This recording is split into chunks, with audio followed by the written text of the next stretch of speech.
Did you know that the toughest experiences can be our greatest teachers?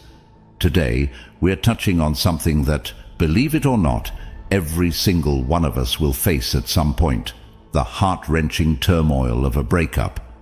Now, you might be thinking, why focus on something so painful? But here's the thing: within that pain lies incredible potential for growth and insight, an opportunity to transform our deepest struggles into our strongest victories. But how, you ask? That's where the timeless wisdom of Stoicism steps in.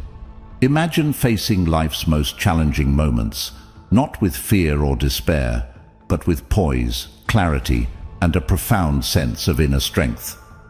Stoicism isn't just about enduring hardship. It's about transforming it, using it as a catalyst to develop a deeper understanding of ourselves and our place in the world.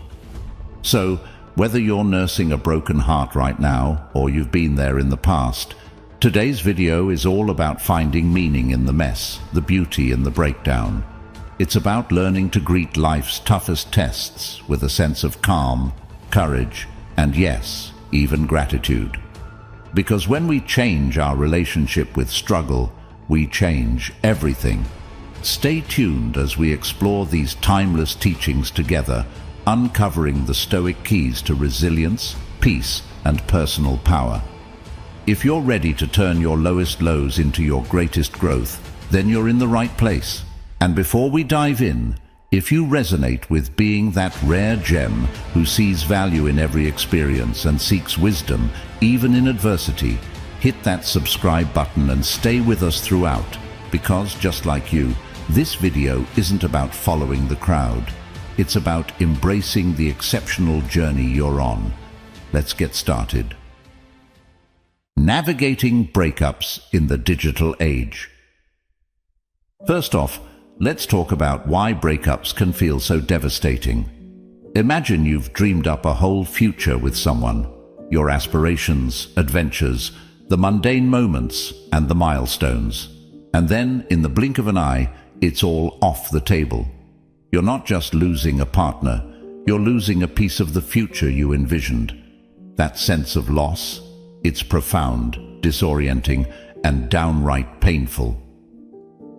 Now, let's add the digital age twist.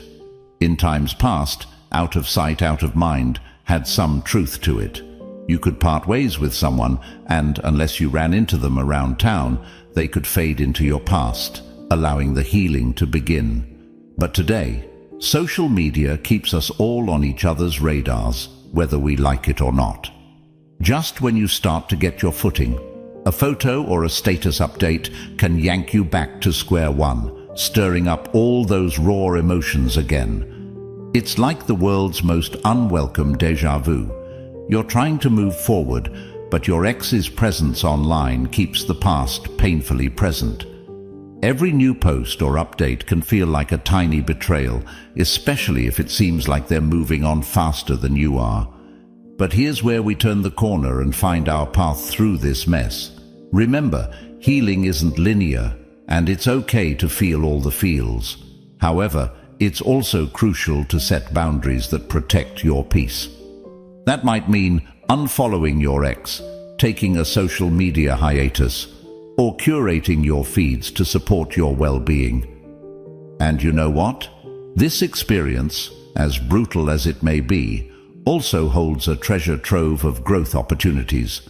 It's a chance to reconnect with yourself, to dive into hobbies and interests that light you up, and to strengthen bonds with friends and family.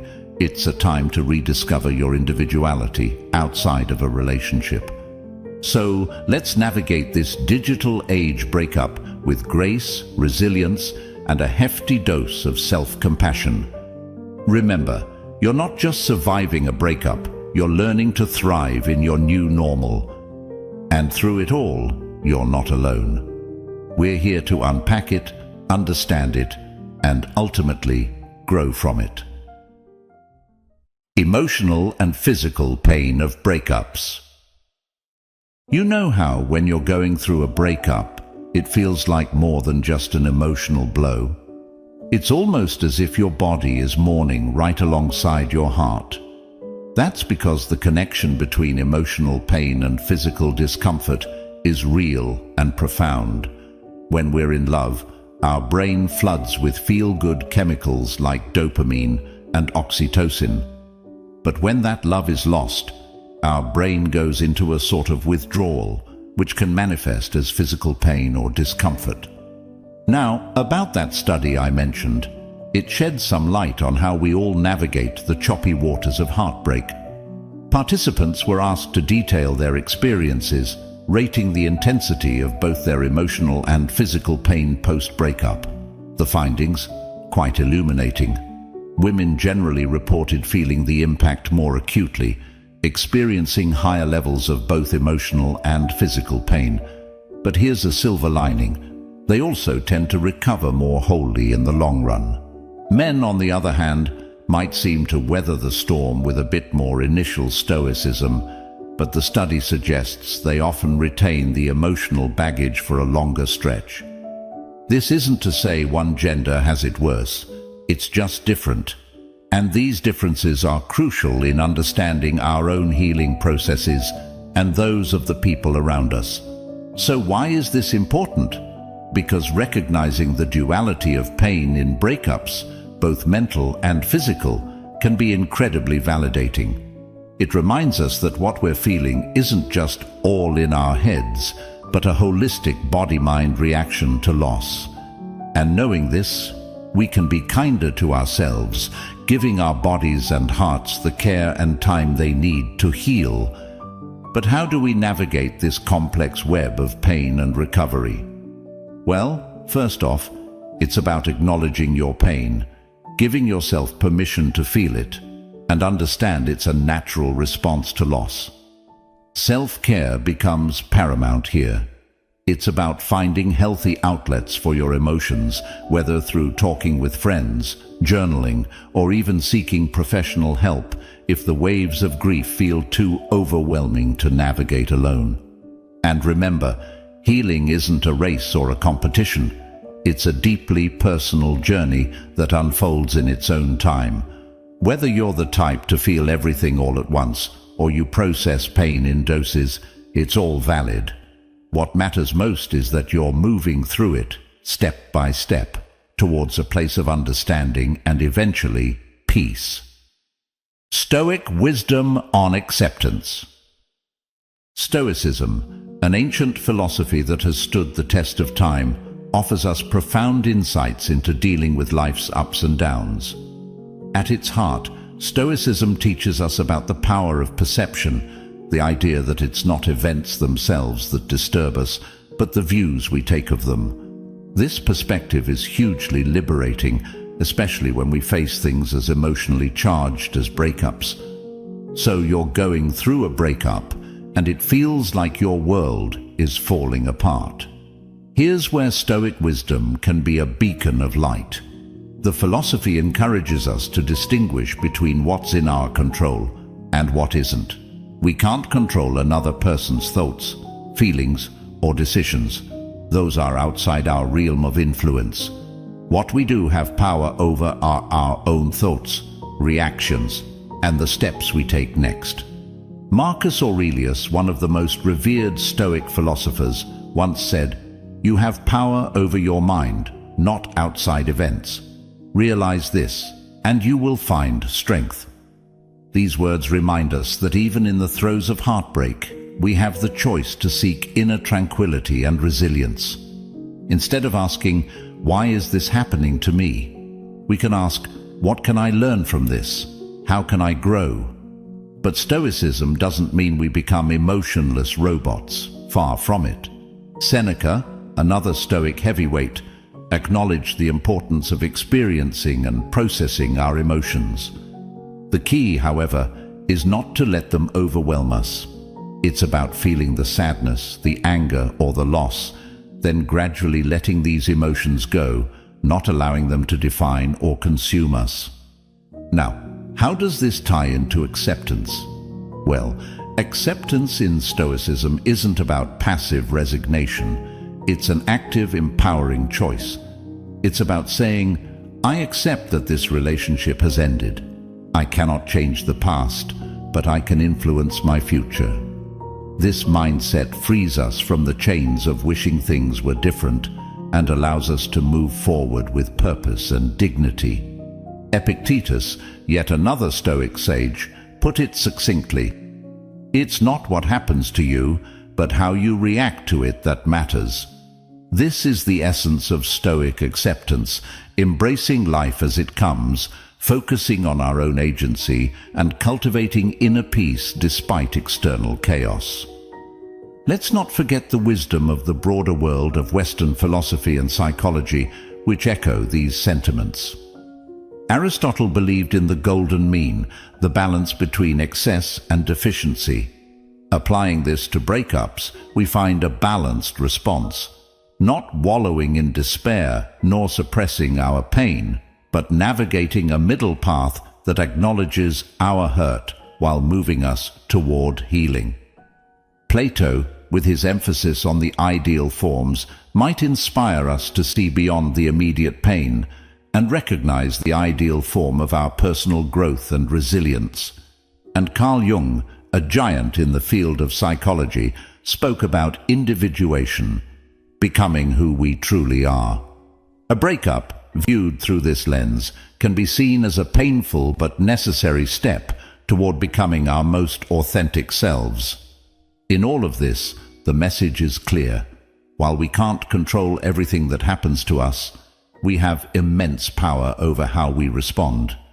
By embracing Stoic wisdom, along with insights from Western philosophy and psychology, we can navigate the stormy seas of a breakup with grace, strength, and a deeper sense of self-awareness. Understanding emotional resilience. At the heart of emotional resilience is our relationship with our emotions. It's normal to want to avoid pain and seek comfort instead. After a breakup, for instance, it might feel easier to lose ourselves in endless hours of work, dive into a new hobby, or jump straight into another relationship. But here's the thing: these are distractions, not solutions. Stoicism, a philosophy renowned for its practical approach to life's ups and downs, offers us a different perspective. The Stoics teach us the value of facing our emotions directly, no matter how uncomfortable or painful they may be. This isn't about wallowing in our sadness, but about acknowledging it, feeling it fully, and then, crucially, learning from it. Consider Marcus Aurelius, a Roman emperor and Stoic philosopher who faced his fair share of personal and professional challenges. He wrote in his Meditations about the importance of accepting what we cannot change and focusing on our own actions and responses. Applying this to breakups, we can see the wisdom in accepting the end of a relationship as part of our reality, something out of our control, and then directing our energy toward our own healing and growth. But how exactly do we sit with our pain, as Stoicism suggests? It starts with giving ourselves permission to feel whatever it is we're feeling, without judgment or resistance. This means acknowledging the hurt, the anger, the disappointment, and the myriad of emotions that come with a breakup. And then there's the aspect of learning from our pain. Seneca, another Stoic philosopher, emphasized the importance of learning from every experience, good or bad. In the context of a breakup, this might mean reflecting on the relationship to understand what worked, what didn't, and how we can grow as individuals from the experience. But let's remember, emotional resilience isn't about becoming impervious to pain. Even the Stoics acknowledge that we are all human and that emotions are a natural part of our experience. What matters is how we respond to those emotions. Do we let them overwhelm and define us, or do we use them as a catalyst for personal development? Stoicism also teaches us about the power of perspective. Epictetus, another giant in the Stoic tradition, reminded us that it's not the events themselves that disturb us, but our interpretation of those events. By reframing a breakup as an opportunity for growth and self-discovery, we can begin to cultivate emotional resilience. In embracing these Stoic principles, we learn to move through our grief more effectively, not by avoiding it, but by facing it with courage, clarity, and a willingness to grow. This is the essence of emotional resilience, finding strength, even in our most vulnerable moments. I encourage you to reflect on your own experiences of loss and recovery. How can you apply these Stoic insights to cultivate a deeper sense of emotional resilience? Remember, every challenge we face is an opportunity to learn, grow, and become stronger. The dangers of avoidance. Let's start with a vivid image that most of us can relate to: trying to keep a beach ball submerged underwater. It takes constant effort, and no matter how hard you try, that ball wants to surface. Our feelings are much like that beach ball.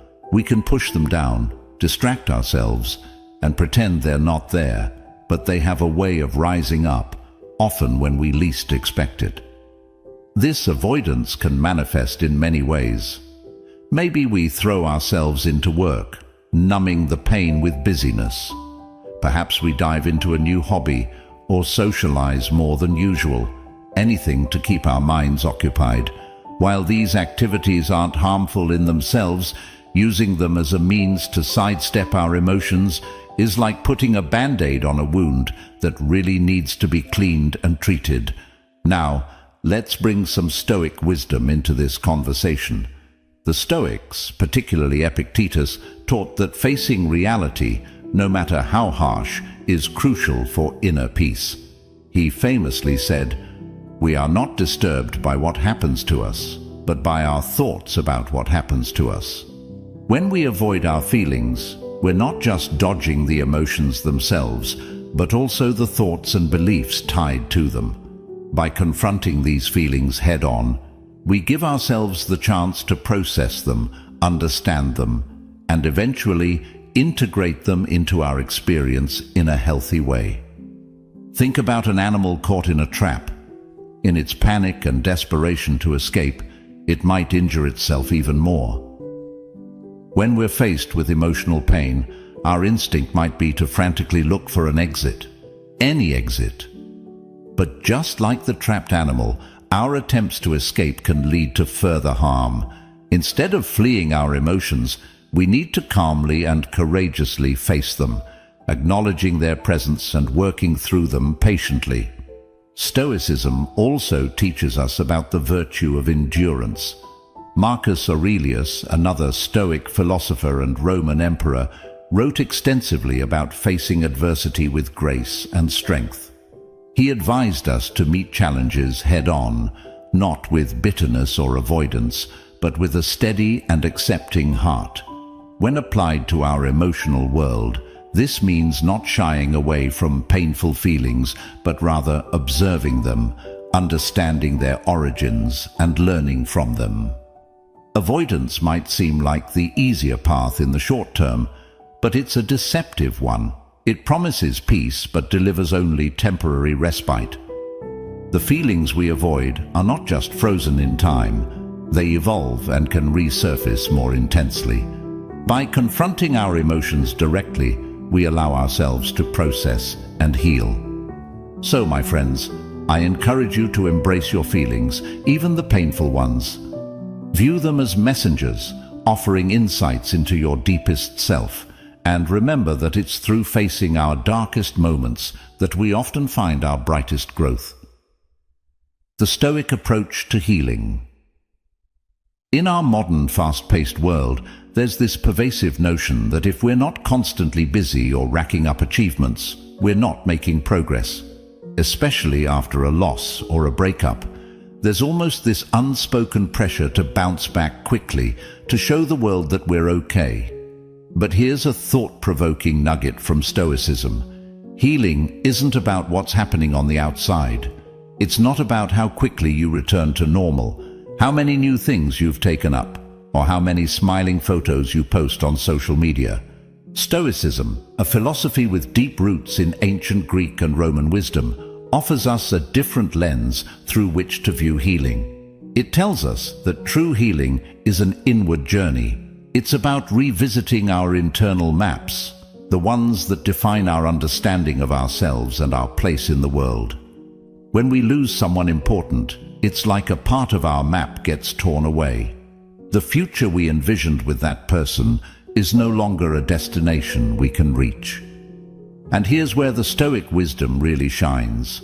Stoics like Marcus Aurelius, Seneca, and Epictetus remind us that we have the power to redraw our maps, to redefine our journeys without the person we've lost. They teach us that while we can't control what happens to us, we can control how we respond. In the context of healing, this means taking the time to understand our pain, to sit with it, and to gradually find our way through it. It's worth noting that Stoicism doesn't ask us to suppress our emotions or pretend everything's fine. Quite the opposite, actually. Stoicism encourages us to face our feelings head-on, but without letting them overwhelm us. Seneca, who wrote extensively about grief, emphasized the importance of giving ourselves space to mourn, while also guarding against being consumed by our sorrow. Moreover, Stoicism helps us find value in our suffering. It suggests that our struggles, our losses, and our heartaches have something to teach us. They are opportunities for growth, for developing resilience, and for deepening our compassion for others who are going through similar experiences. So, if you're in the midst of healing, I encourage you to take a moment and reflect on what your inner map looks like right now. What paths have disappeared? What new routes might emerge? Remember, healing is not a race or a competition. It's a deeply personal process that unfolds in its own time. So what can we take away from all this? Whether you're a fan of Stoicism or just looking for a way to cope, remember this. It's okay to feel sad, to mourn, and to grieve. But also know that with time and introspection, you can emerge stronger and more resilient. Allow yourself to feel, but also remind yourself that this pain is not permanent. As the Stoics would say, we don't control what happens to us, only how we respond. And in our response lies our growth, our power, and our freedom. As we draw our conversation to a close, remember this. The path to healing is not just a journey back to where you were, but a voyage toward who you can become. Thank you for being a part of our Stoic Journal community. Your presence and engagement make all the difference. If you're seeking more insights and guidance, please watch one of the suggested videos on the screen. Together, let's continue to explore, understand, and grow. Until next time, be kind to yourselves and embrace the wisdom that life offers.